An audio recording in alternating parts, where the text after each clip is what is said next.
Livro de Sharon James, Jesus e as Mulheres, o que ele pensa de nós.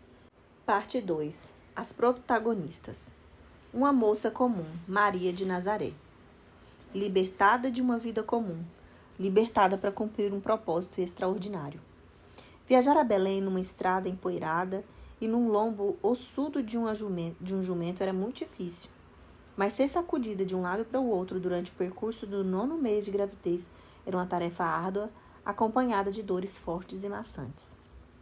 Os 2 cobertores que José colocara sobre os pelos do animal mal serviam para amortecer os solavancos da viagem turbulenta experimentada por sua jovem noiva e futura mãe. — Como você está? José perguntou preocupado. — Espero que o bebê esteja mais confortável que eu. Maria respondeu com um suspiro. — Acho que não vai demorar muito tempo para ele fazer sua grande aparição em cena. Maria sorriu ao pensar na criança aninhada em seu ventre. Quem poderia imaginar que em seus últimos momentos antes de nascer, o Salvador do mundo estaria no lombo de um jumento? Quem poderia imaginar que o Messias nasceria de alguém como eu? Os pensamentos de Maria retrocederam ao dia em que o anjo Gabriel lhe apareceu e anunciou o plano redentor de Deus. Maria, sua mãe chamou. Você já terminou de sovar a massa? Não se esqueça de ordenhar a cabra. E o manto ainda não está terminado. Falta metade. Parece que o nosso trabalho não acaba nunca. Aos 15 anos, Maria tinha o dia tomado por atividades corriqueiras, como manter a casa funcionando corretamente. Porém, em breve ela não mais trabalharia na casa de seu pai, mas no do marido. O casamento de Maria e José havia sido arranjado desde que ela era criança, mas isso não diminuiu a ideia romântica de ser tirada de casa no meio da noite por um belo noivo. O noivado deles foi realizado por meio de um contrato legal, e o resto não passava de formalidades, a verdadeira celebração do casamento. Se tudo correr bem, estarei casada com José daqui a 1 ano. O que mais pode dar errado? O contrato foi assinado, o dote da noiva foi pago e o cômodo anexo à casa do pai dele estava quase pronto. Enquanto a jovem noiva continuava a sonhar acordada com a vida no futuro, uma presença dourada encheu o ambiente. Os cabelos em sua nuca arrepiaram quando uma brisa leve lhe passou pelo rosto. A janela continuava fechada, mas um redemoinho indescritível correu em volta dela, erguendo os olhos do trabalho a que se dedicava. Ela assustou-se com a figura brilhante em pé ao seu lado. Uma respiração entrecortada encheu-lhe os pulmões enquanto ela levava a mão à boca. Os olhos arregalados tentavam entender o que avistava. Era um homem? Um fantasma? Um anjo? Um sonho? Salve, agraciada, o Senhor está com você. Ao ver aquele rosto pálido, o anjo prosseguiu. Não tenha medo, Maria. Você foi agraciada por Deus. Ele planejou que você ficara grávida e dará à luz um filho. E o nome dele será Jesus. Ele será chamado Filho do Altíssimo. Deus dará a ele o trono do seu ancestral Davi, e ele reinará sobre a descendência de Jacó para sempre. O reino dele jamais terminará. O medo de Maria não diminuiu com essa proclamação confusa. Apesar de haver algo reconfortante no tom de voz daquele ser, enquanto a alma de Maria começava a se tranquilizar, seus pensamentos voavam rapidamente. Um filho? Grávida? Filho do Altíssimo? Uma mistura de ideias explodiu de uma só vez enquanto ela tentava processar as informações como se fossem peças de um quebra-cabeça. Como pode ser? Eu ainda sou virgem. Gabriel inclinou o corpo para a frente e fitou Maria. O poder do Altíssimo, mediante o Espírito Santo, fará isso acontecer. O santo que você gerará será chamado Filho de Deus. Ao perceber que o coração de Maria estava aturdido e confuso, o mensageiro viu que ela precisava de um pouco mais de segurança. Talvez necessitasse de uma amiga. Ela endireitou o corpo e fez essa observação. Isabel, sua parenta, também terá um filho, apesar de ser idosa. Ela, que diziam ser estéril, já está no 6º mês de gestação. Nada é impossível para Deus. Ao lembrar-se de que Deus era onipotente, Maria aceitou seu chamado. Que aconteça comigo conforme você disse. Então, tão rapidamente quanto chegou, o anjo desapareceu. Maria continuou sozinha no quarto, tentando assimilar tudo o que acontecera. Perguntas zumbiam em sua mente como um enxame. Preciso ver Isabel, ela sussurrou. Maria pegou imediatamente suas coisas e começou uma viagem de quase 100 quilômetros de Nazaré à Judeia. Chegou depois de vários dias. Assim que Maria entrou na sala, Isabel ficou cheia do Espírito Santo e começou a profetizar, exclamando em alta voz: Bendita é você entre as mulheres, e bendito é o filho que você dará à luz. Mas porque sou tão agraciada a ponto de me visitar a mãe do meu Senhor? Logo que a sua saudação chegou aos meus ouvidos, o bebê que está em meu ventre agitou-se de alegria. Feliz é aquela que creu que se cumprirá aquilo que o Senhor lhe disse. Lucas 1, 42 a 45. Uma análise mais cuidadosa. Que encontro maravilhoso para alguém tão jovem! O plano redentor de Deus estava preso pelo fio de um adolescente de Nazaré. Quem previa que seria tão forte? Não sabemos exatamente qual era a idade de Maria quando Gabriel fez aquela proclamação. Os comentaristas sugerem entre 13 e 16 anos. Naquela época, ela já estava na idade de casar. Nazaré era considerada uma cidade irrelevante, mas Deus usou-a de maneira significativa. Da mesma forma, Maria era uma moça aparentemente insignificante, mas Deus a escolheu para que tivesse um papel significativo na história mais importante de todos os tempos. Sua submissão altruísta serve como exemplo do impacto que a obediência ao chamado de Deus pode ter em nossa vida e na vida dos outros. Muitas perguntas nos vêm à mente. Vamos começar do princípio e fazer uma análise mais cuidadosa. Alegre-se, agraciada, o Senhor está com você. Lucas 1, 28. Assim que Adão e Eva pecaram e comeram do fruto proibido, Deus anunciou que o descendente de uma mulher esmagaria a cabeça da serpente, Satanás. Gênesis 3,15. O plano redentor para que o Salvador do mundo nascesse de uma mulher sempre esteve na mente divina. Deus certamente não precisava fazê-lo naquela maneira, mas quis usar uma mulher no desenrolar do plano da salvação. Mas por que Maria? Por que aquela moça em particular? O que havia nela que levou Deus a escolhê-la? Jamais saberemos as respostas a essas perguntas, mas podemos ter um vislumbre do que se passa no coração de Deus ao analisar com mais cuidado a palavra favorecida.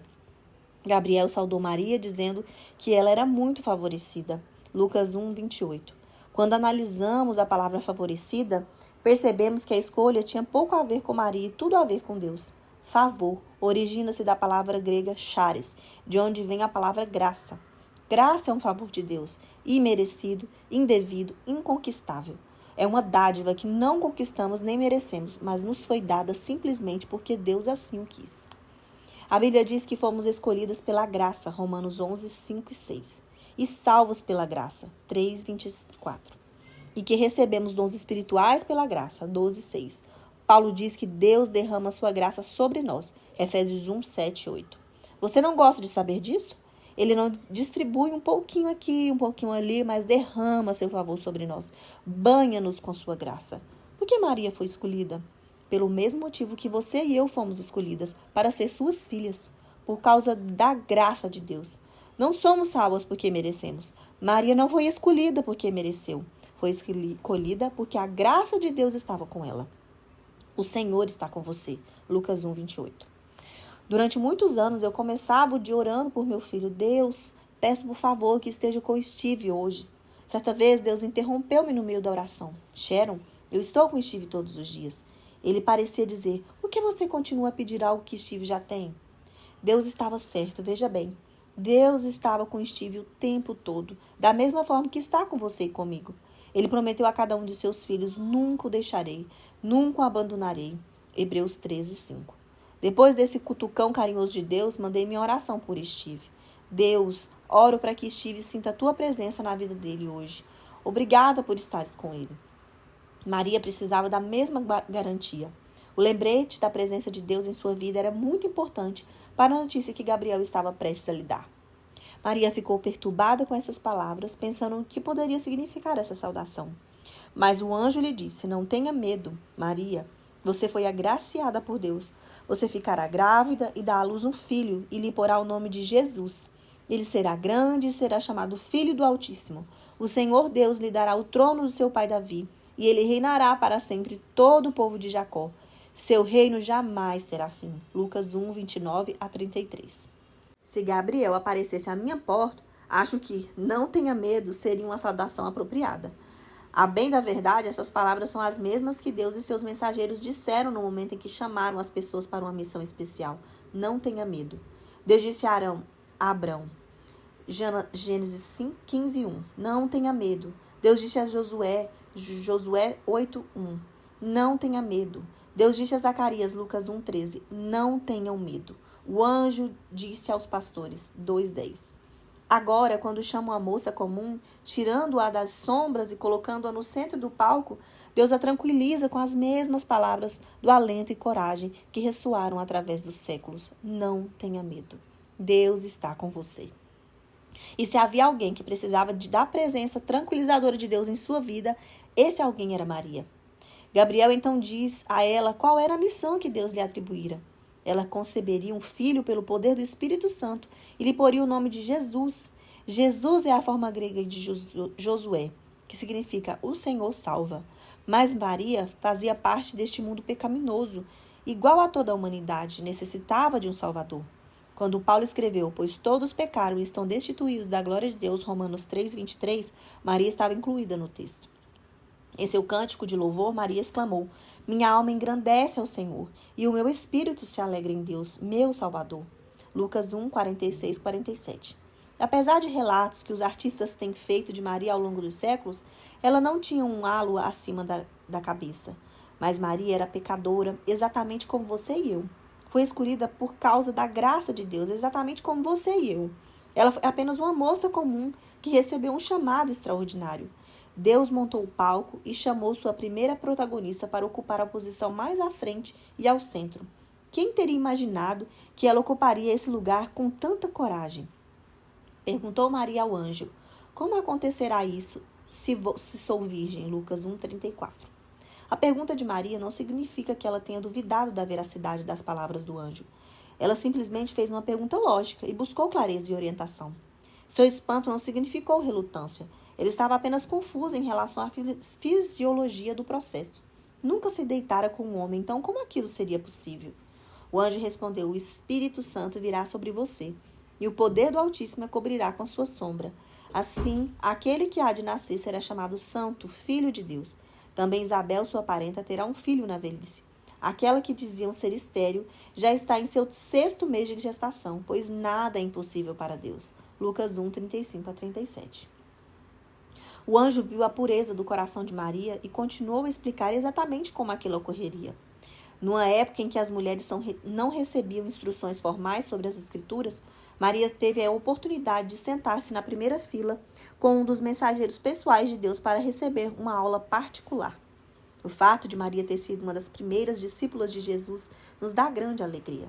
Ela aprendeu teologia, acreditou pela fé, obedeceu por escolha. Essa decisão celestial provocou um dilema terreno. A gravidez de uma moça solteira poderia levar os pais a deserdá-la, o noivo a divorciar-se dela, e os seus acusadores a apedrejá-la até a morte. Ela precisava saber que havia sido chamada. Deus enviou um anjo para explicar esse chamado, e enviou-o à casa de Isabel para uma confirmação. Respondeu Maria: sou serva do Senhor, que aconteça comigo conforme a tua palavra. Lucas 1:38. Quando Deus chamou Moisés para libertar os israelitas do cativeiro egípcio, Moisés tentou convencê-lo a enviar outra pessoa, Êxodo 4:13. Quando foi chamado por Deus para conduzir os israelitas à batalha, Gideão disse que não estava à altura da missão que pediu, e pediu um sinal, Juízes 6:17. Quando foi escolhido por Deus para ser o próximo grande profeta, Jeremias argumentou que era jovem demais para a tarefa, Jeremias 1:6. Quando foi indicado por Deus para pregar arrependimento ao povo de Nínive, Jonas entrou no primeiro navio disponível a fim de ir para longe daquela cidade, Jonas 1:3. Mas quando Deus chamou Maria para gerar seu único filho, ela aceitou a missão com graça e beleza. Sou serva do Senhor, Maria respondeu, que aconteça comigo conforme a tua palavra. A paráfrase de Eugene Peterson, a mensagem, Maria disse: agora tudo está claro, sou serva do Senhor, quero fazer a tua vontade. Que aconteça comigo conforme todas essas palavras. Outra versão diz o seguinte: eu sou uma serva de Deus, que aconteça comigo o que o Senhor acabou de me dizer. A palavra grega para servo é doulos ou douli, forma feminina, e significa aquele que se entrega para cumprir a vontade do outro, sem nenhuma ideia de escravidão. No Antigo Testamento, a palavra servo referia-se ao escravo que foi liberto e optou por continuar com seu dono pelo resto da vida. No Novo Testamento, o vocabulário foi usado de maneira figurada para o cristão liberto da escravidão do pecado que optou por servir o seu mestre Jesus por toda a vida. Naqueles dias, Maria preparou-se e foi depressa para uma cidade da região montanhosa da Judéia, onde entrou na casa de Zacarias e saudou Isabel. Quando Isabel ouviu a saudação de Maria, o bebê agitou-se em seu ventre. E Isabel ficou cheia do Espírito Santo. Em voz alta exclamou: Bendita é você entre as mulheres, e bendito é o filho que você dará à luz. Mas porque sou tão agraciada a ponto de me visitar a mãe do meu Senhor? Logo que a sua saudação chegou aos meus ouvidos, o bebê que está em meu ventre agitou-se de alegria. Lucas 1, 39 a 44. Isabel não é uma das mulheres que estamos destacando nas páginas deste livro. Mas não posso deixar este capítulo sem focar o holofote por um momento nessa estupenda profetisa. Ao receber um sinal de Deus, Isabel foi ao encontro de Maria no palco, segurou-lhe a mão e acompanhou-a na jornada para cumprir um propósito extraordinário. Mas aquele não foi um simples papel de coadjuvante. Ela foi protagonista por legítimo direito. Isabel foi mais que uma incubadora de João Batista, o precursor de Jesus. Foi uma profetisa escolhida por Deus para aconselhar a mãe de seu filho. O domínio que ela teve da situação foi extraordinário. Ela entendeu que o bebê que Maria carregava no ventre era o Messias, quando nem mesmo as pessoas mais próximas de Jesus no futuro entenderiam. E por quê? Porque o poder esclarecedor do Espírito Santo lhe revelou isso.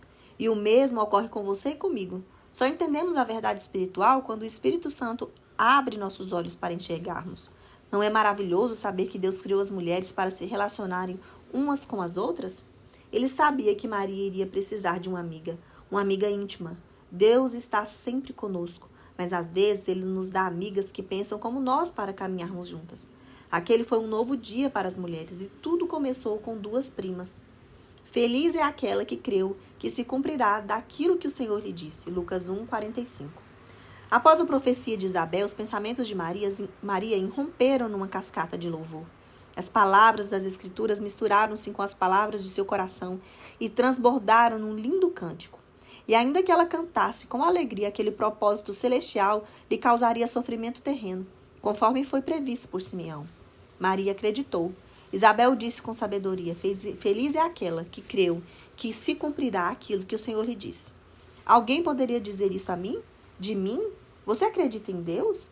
Acredita que o que ele disse se cumprirá? Se acredita, então você, minha amiga, experimentará a vida plena que Deus planejou desde o princípio. Deus está procurando uma mulher como você. Uma mulher que acredita que Ele é quem diz ser e que acredita que Ele fará o que prometeu. Paulo diz que há uma incomparável grandeza no seu poder para conosco, os que cremos. Efésios 1, 19. Conforme mencionei antes, o plano redentor de Deus estava preso pelo fio de uma adolescente judia. Maria arriscou tudo, sua reputação, sua família, seu ganho, seus sonhos e sua vida. Ela foi uma Ézer que entrou no campo de batalha com a arma da fé naquele que a chamou. Ao fazer isso, teve um privilégio magnífico, acompanhado de um sofrimento indescritível.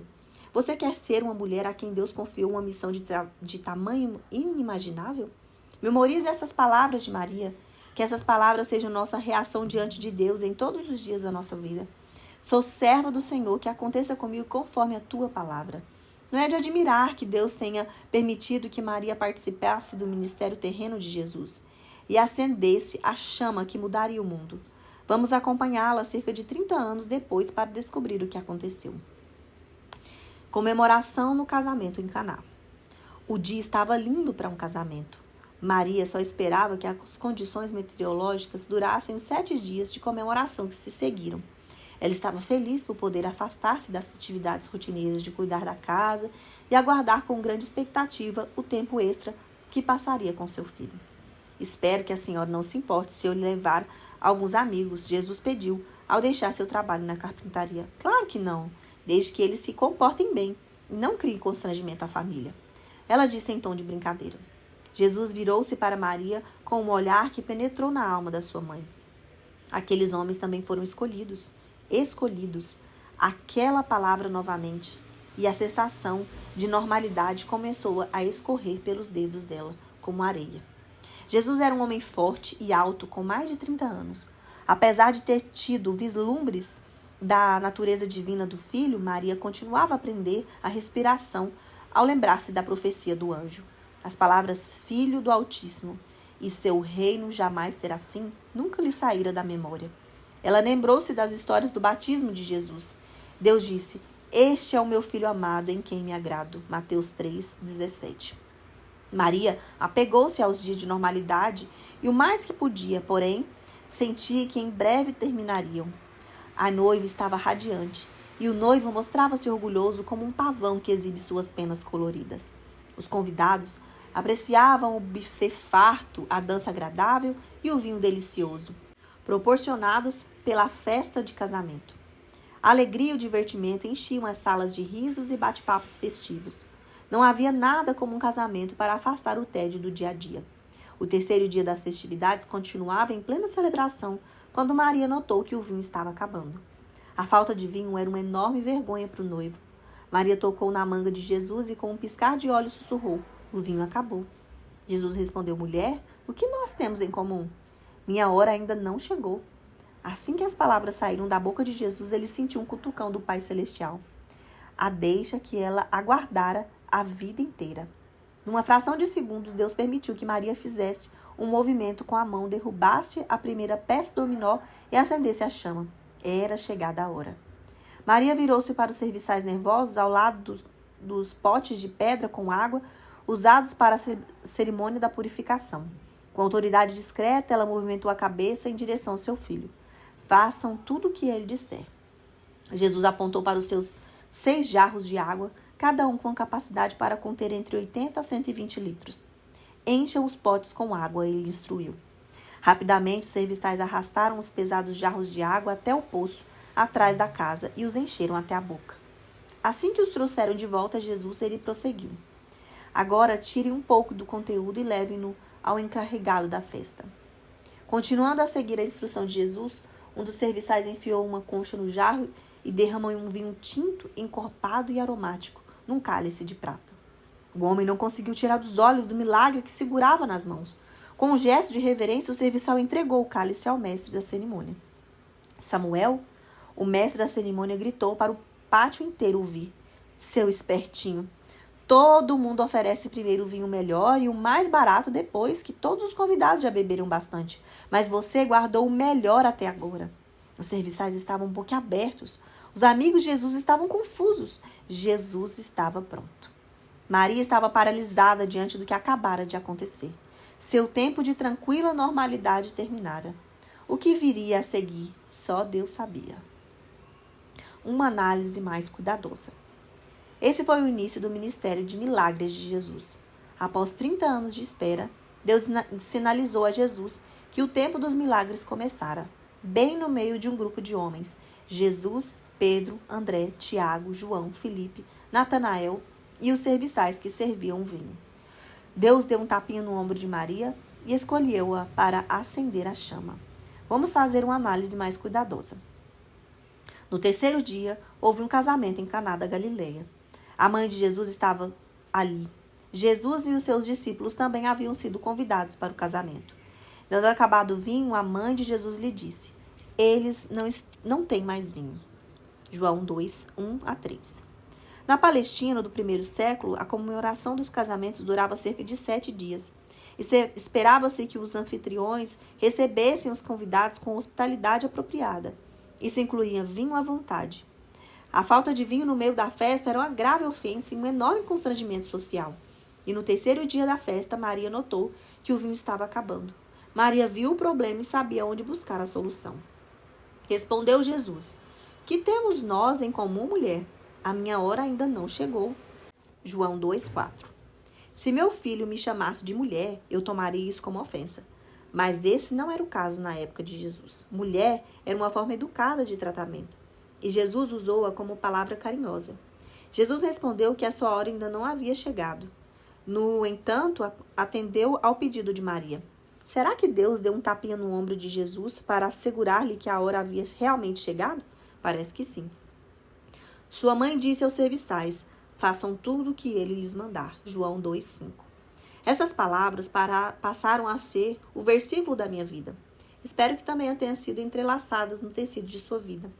Elas foram o mote de Maria. O "aconteça comigo conforme a tua palavra" transformou-se em "faça tudo o que eles lhe mandar." Maria não está falando apenas aos servos, ela está falando a nós também. Você quer ser uma mulher libertada de uma vida comum e libertada para cumprir um propósito extraordinário? Então o caminho está claro. Faça tudo o que ele lhe mandar. A obediência a Deus é a chave para abrir as portas da vida mais empolgante que podemos imaginar. Mas isso não garante que viveremos sem sofrimento e luta. Vamos avançar 3 anos no tempo e acompanhar Maria na última ceia, ao pé da cruz. Maria, provavelmente, com mais de 40 anos de idade, assustou-se ao deixar de lado a costura ao ouvir uma batida na porta. Quem viria aqui a esta hora da noite? João? Ela gritou ao entreabrir a porta. O que você está fazendo aqui? Aconteceu alguma coisa com Jesus? Ah, Maria, não sei por onde começar. Ele sussurrou enquanto lágrimas corriam por seu rosto, angustiado. Entre, Maria disse, passando o braço ao redor do amigo mais íntimo de Jesus. Comece do começo.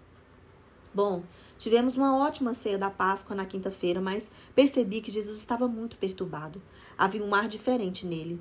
Ele lavou nossos pés e disse que em breve nos deixaria. Alguma coisa que não sabíamos estava para acontecer. Pedro, claro, disse que seguiria até a morte. Você sabe como Pedro gosta de se gabar. Sei, prossiga. Depois da ceia, fomos ao jardim do Getsêmani. No caminho, Jesus conversou conosco como se fosse um pai contando aos filhos um segredo de família antes de partir para a guerra. Ele estava muito inquieto e aborrecido com alguma coisa.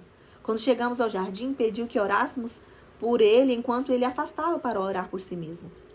Infelizmente, nós adormecemos mais de uma vez. Em determinado momento, ouvi de longe Jesus pedir a Deus que afastasse dele aquele cálice. Quando olhei e vi gotas de sangue escorrendo na testa de Jesus, onde deveria haver suor, eu ia perguntar a ele o que era aquilo, mas de repente um grupo de romanos irados chegou e o prendeu. Prenderam Jesus? Por quê? Não sei, por alguma coisa parecida como blasfêmia. E adivinhe quem estava na frente do grupo? Judas. Nunca confiei naquele homem. João prosseguiu, contando a Maria sobre o julgamento, os açoites e a pena máxima de morte por crucificação. Com firme determinação, ela olhou João nos olhos e disse, leve-me até ele. Parece que Maria tentou salvar Jesus durante a vida inteira. Lembrou-se de quando ela e José fugiram para o Egito para livrar-se do decreto de Herodes de matar todos os meninos de Belém com menos de 2 anos. Lembrou-se do dia em que ela e seus outros filhos tentaram convencer Jesus a ir para casa, quando ouviu boatos de que os fariseus estavam planejando matá-lo. E o mais está agora. Maria lembrou-se das palavras de Simeão, profeta, no templo quando ela e José levaram o filho bebê para ser consagrado ao Senhor. Este menino está destinado a causar a queda e o surgimento de muitos em Israel, e a ser um sinal de contradição, de modo que o pensamento de muitos corações será revelado. Quanto a você, uma espada atravessará a sua alma. Lucas 2, 34 e 35. Esta era a espada da qual Simeão falara, atravessando-lhe o coração com tal sofrimento que só uma mãe poderia entender. Ao chegar à via dolorosa, Maria viu horrorizada seu filho primogênito sendo arrastado por uma multidão que zombava dele. Sua carne estava lanhada pelos açoites do chicote romano com ponta de metal. O corpo coberto de sangue seco e lama por ter caído sobre o peso da cruz amarrada em suas costas. Sulcos vermelhos cobriam-lhe o rosto por causa da coroa de espinhos presa em sua testa. Quando chegou ao lugar onde sua mãe se encontrava no meio da multidão, Jesus levantou a cabeça e seus olhares se cruzaram. 1000 pensamentos passaram entre eles, sem uma só palavra. Ele estava presente, como sempre esteve. Mais tarde, quando estava pendurado na cruz, Jesus proferiu suas palavras de despedida. Mulher, aí está o seu filho. Jesus disse, gemendo e fazendo um sinal afirmativo com a cabeça em direção a João. E a João ele disse, aí está a sua mãe. Mesmo em seus últimos suspiros, Jesus preocupou-se com aquela moça escolhida de Nazaré, sua mãe, Maria. Uma análise mais cuidadosa. Maria esteve presente no tempo todo. Esteve presente para ouvir o primeiro choro do bebê em Belém e para ouvir o último suspiro do Salvador no Calvário. Num ato de coragem, vamos acompanhá-la ao pé da cruz e fazer uma análise mais cuidadosa. Perto da cruz de Jesus estava sua mãe, a irmã dela, Maria, mulher de Clopas, e Maria Madalena. João 19, 25. Não temos muita informação a respeito de Maria ao pé da cruz, a não ser que ela estava lá, em pé, debaixo de seu precioso filho, cuja carne fora rasgada ensanguentada, fisicamente destruído. Ela ouviu o som das marteladas, viu o romano perfurar o lado de Jesus com uma lança, sentiu o esforço que o filho fazia para respirar. Enquanto o coração dele explodia, o coração dela doía. Durante 6 horas, ela o viu agonizar, perfurado. Essa palavra descreve com perfeição aquele momento. A espada que permaneceu pendurada acima de sua cabeça durante 33 anos, agora lhe perfurara o coração. Deve ter parecido uma eternidade desde a sinfonia dos anjos que anunciou seu nascimento. Agora, em brados horrendos, os acusadores lançavam insultos e acusações. Crucifica-o! A turba selvagem exigia. Ele salvou os outros, mas não pôde salvar a si mesmo. Os anciãos e os líderes religiosos diziam com sarcasmo. Onde estão aqueles anjos agora? Maria deve ter pensado. Se pudesse penetrar na esfera espiritual, ela os teria encontrado pairando baixos, silenciosos em sua indumentária completa. Às vezes é difícil imaginar a presença de Deus cercando-nos quando experimentamos tragédias em nossa vida. De uma forma ou outra, em nossa mente, essas duas coisas não pareciam coexistir. É quase incompreensível a visão dos anjos, apenas olhando enquanto meros seres humanos ridicularizavam e torturavam o Filho de Deus. Como imaginamos quando a vida não faz sentido? Nós lembramos. Maria lembrou-se do anúncio de Gabriel. Maria lembrou-se da saudação de Isabel. Maria lembrou-se dos sonhos de José. Maria lembrou-se da chegada dos pastores. Maria lembrou-se dos presentes dos magos. Maria lembrou-se da profecia de Simeão. Maria lembrou-se das palavras de Ana. Maria lembrou-se do menino de 12 anos na casa do pai. Maria lembrou-se da água transformada em vinho. Lembrou-se dos milagres. Lembrou-se dos ensinamentos. Maria lembrou-se das curas. Maria lembrou.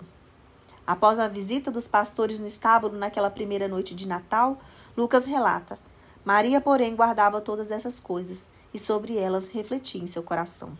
Lucas 2,19.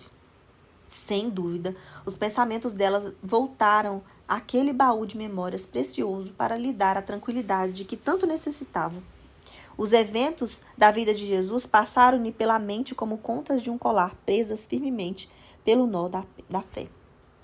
Amiga, é isso que precisamos fazer. A Bíblia diz que em Cristo estão escondidos todos os tesouros da sabedoria e do conhecimento. Colossenses 2:3. Quando guardamos a palavra do Senhor como um tesouro no coração, da mesma forma que Maria fez, ela acalma as ondas de dúvida durante a tempestade da vida. A tempestade talvez não seja retirada, mas a palavra de Deus nos ajudará a permanecer firmes quando as dificuldades nos jogarem de um lado para o outro. Quando Jesus viu sua mãe ali e perto dela o discípulo a quem ele amava, disse à sua mãe: aí está o seu filho, e ao discípulo: aí está a sua mãe. Daquela hora em diante, o discípulo a recebeu em sua família. João 19, 26, 27. Jesus pensou em Maria até o fim. Algumas de suas últimas palavras na cruz foram dirigidas a ela. Mais uma vez, Jesus tirara Maria da multidão e a colocara no centro do palco. O holofote de Deus brilhou sobre aquela moça comum de Nazaré. E conhecemos sua fidelidade, sua determinação de obedecer pela última vez. Maria não foi poupada do sofrimento e da vergonha por ter um filho executado como um criminoso comum. Mas sua identidade não se assentou em sua função como mãe de um filho torturado. Jesus, seu Salvador, libertou-a da insignificância e colocou-a firmemente entre os discípulos que foram escolhidos para mudar o mundo. Libertada de uma vida comum. Maria, quem ela era? Aparentemente uma adolescente insignificante de Nazaré, que abriu a porta para todas as mulheres obedecerem a Deus com submissão total, a qualquer preço. Que aconteça comigo conforme a tua palavra, passou a ser nosso grito de guerra. Temos a tendência de pensar em Maria no Natal e na Páscoa, mas há um período inteiro de vida entre um e outro, desde o berço até a cruz. Deus usou essa mulher para cuidar de seu filho, encorajar seu filho e sustentar seu filho diante da morte.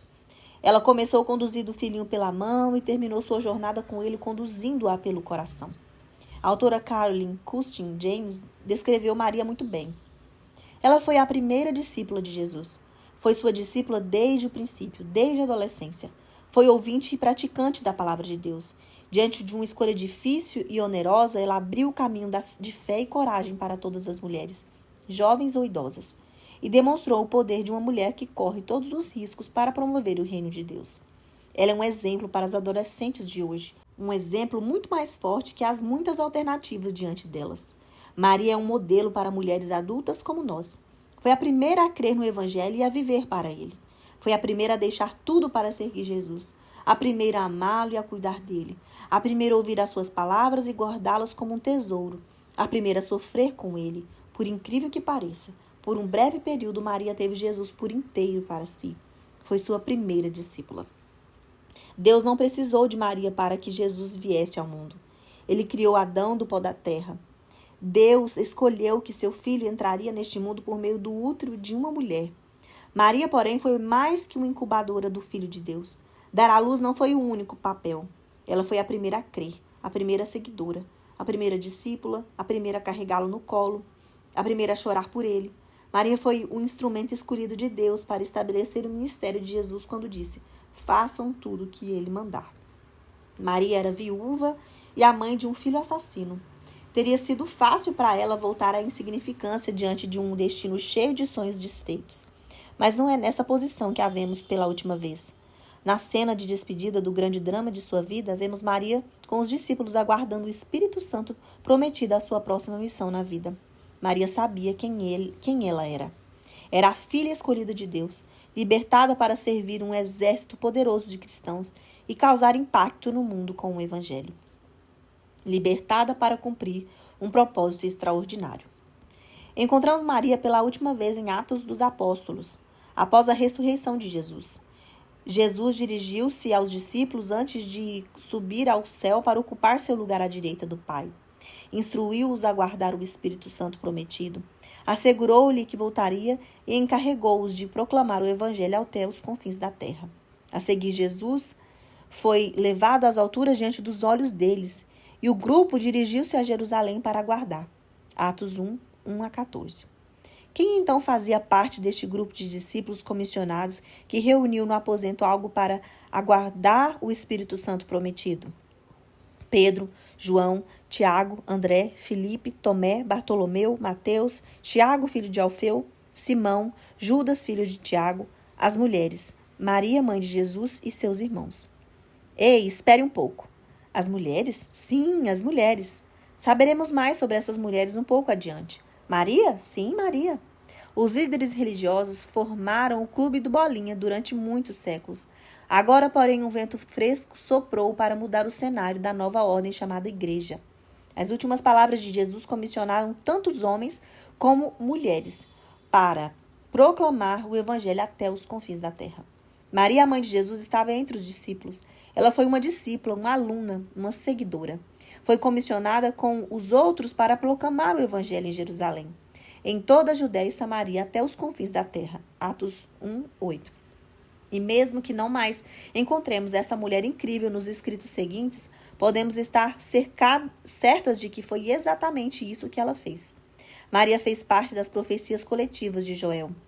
Nos últimos dias, Deus disse: derramarei do meu espírito sobre todos os povos. Os seus filhos e as suas filhas profetizarão, e os jovens terão visões, os velhos terão sonhos. Sobre os meus servos e as minhas servas derramarei do meu espírito naqueles dias, e eles profetizarão. Atos 2, 17 e 18. É preciso ter cuidado para não louvar e exaltar Maria. Jesus não o fez. Quando alguém numa multidão gritou: feliz é a mulher que te deu a luz e te amamentou, ele respondeu: felizes são aqueles que ouvem a palavra de Deus e lhe obedecem. Lucas 11, 27 e 28. Talvez o traço de caráter mais notável de Maria, aquele que podemos agarrar com as duas mãos e então voar com ele nas alturas, seja sua obediência radical. Desde o início, a resposta ao chamado de Deus para sua vida ressoa ao longo das eras. Sou servo do Senhor, que aconteça comigo conforme a tua palavra. Lucas 1, 38. Quando essa for a nossa resposta ao chamado de Deus, certamente conduziremos vidas extraordinárias e cheias de grandes proezas ao reino. Sim, Deus escolheu Maria. Sim, Deus escolheu você. Ele nos libertou da insignificância e o segredo para ter acesso a essa liberdade encontra-se nas palavras de Jesus. Felizes são aqueles que ouvem a palavra de Deus e lhe obedecem. Lucas 11, 28. É aí que está a nossa importância. Este tipo de obediência parte de um relacionamento de confiança. Não é um fardo nem um dever, mas uma alegria e um querer. Não é obedecer simplesmente porque a Bíblia ordena, mas uma aventura, porque andamos de braços dados com Jesus e o seguimos para realizar um grande propósito. Esse é o lugar onde nossa água simples se transforma no encorpado vinho da vida. Deus tem planos grandiosos para nós. Olho nenhum viu, ouvido nenhum ouviu, mente nenhum imaginou o que Deus preparou para aqueles que o amam. 1 Coríntios 2, 9.